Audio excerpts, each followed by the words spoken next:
मेरे दोस्तों, ये आप लोग देख सकते हो, ये बुर्ज खलीफा का नज़ारा है।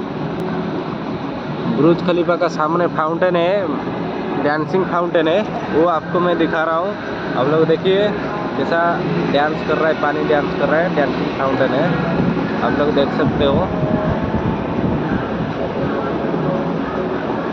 बहुत मस्त नज़ारा है नाइट का। ये नाइट का व्यू जो है बहुत मस्त नज़ारा है, दिल छू लेता है।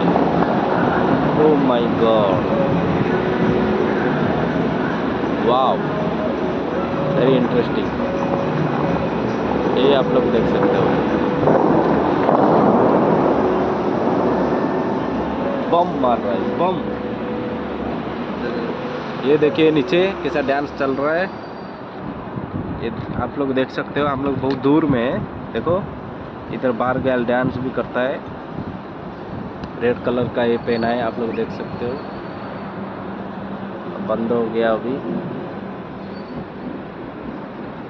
इसका टाइमिंग का ये है, मतलब टाइमर है, टाइम से वो चलता है, टाइम में बंद होता है। ओनली 2 सेकंड के लिए चलता है, सॉरी 2 मिनट के लिए चलता है। अब बंद हो गया, फिर चालू होगा। जब चालू होगा फिर आप लोग को मैं दिखाएगा।